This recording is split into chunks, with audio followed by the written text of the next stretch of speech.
Qué bueno es encontrarnos nuevamente en su programa Diálogo Bíblico junto al pastor Horacio Rodríguez, que les habla Raúl Medina. Les saludo cariñosamente con un gran abrazo, deseando que el Señor le bendiga.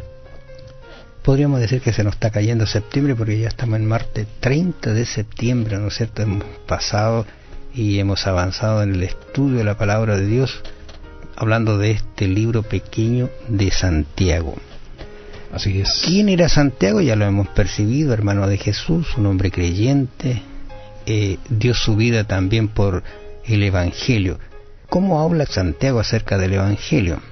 Fíjate que en capítulo 1, versículo 3, que ya empieza a introducir su tema después de haber dado las salutaciones especiales, dice él: sabiendo que la prueba de vuestra fe produce paciencia. Justamente. Y aquí comienza a dar a conocer realmente el contenido de su epístola. Y es bueno que uno perciba estos detalles porque él lógicamente no está hablando ni de hacer obras ni de la justificación por la fe, sino de buscar un entendimiento para que el cristiano crezca de una manera agradable al Señor. Y estos defectitos que ya estaban en la iglesia, él los está corrigiendo. En realidad él presenta y es difícil a veces entender esto, que uno pueda tener gozo, regocijo frente a la prueba, frente a la dificultad. Pero Santiago le recuerda a sus lectores que el gozo personal en medio de las aflicciones de la vida solo pueden ser sentidos por lo que les hacen frente con una sana y firme filosofía cristiana, dice un comentario adventista. Interesante esos detalles para entender un poquito este Santiago, que habla también de un evangelio como los otros discípulos, las otras cartas, los otros escritos. Correcto. De la Biblia.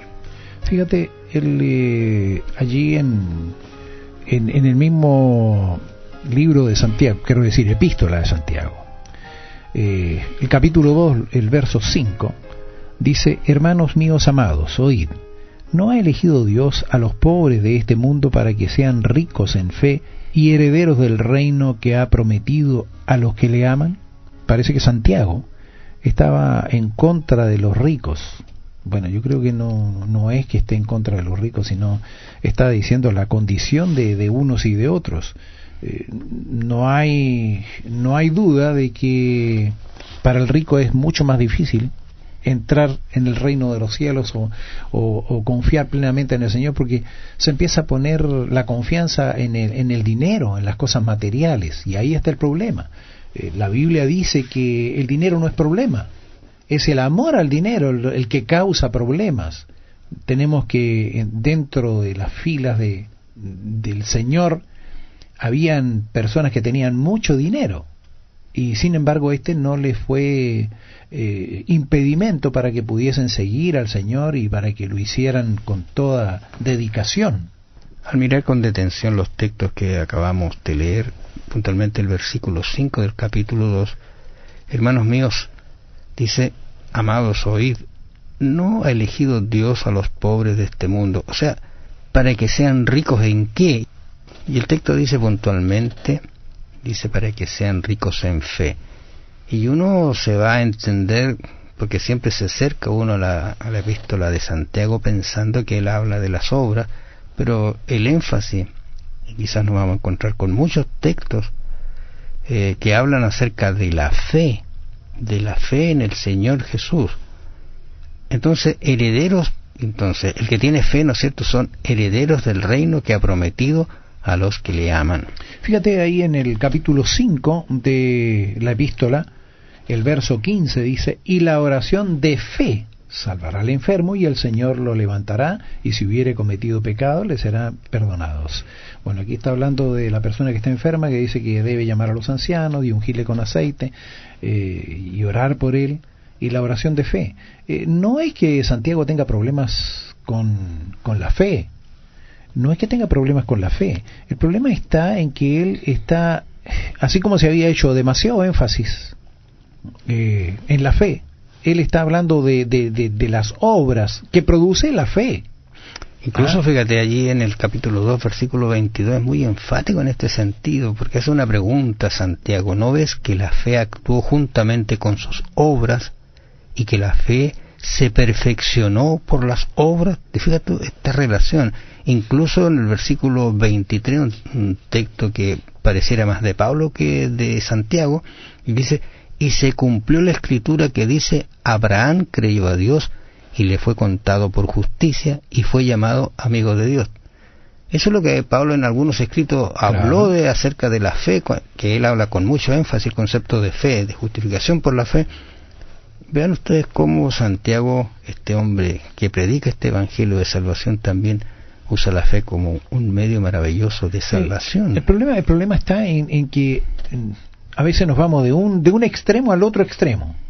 O es solamente fe o es solamente obras. No, tienen que ir juntos, porque las obras son producto de la fe, son el resultado de la fe, de la justificación por la fe. Entonces no es posible que alguien que ha recibido la salvación, una salvación tan grande, pueda quedarse indiferente.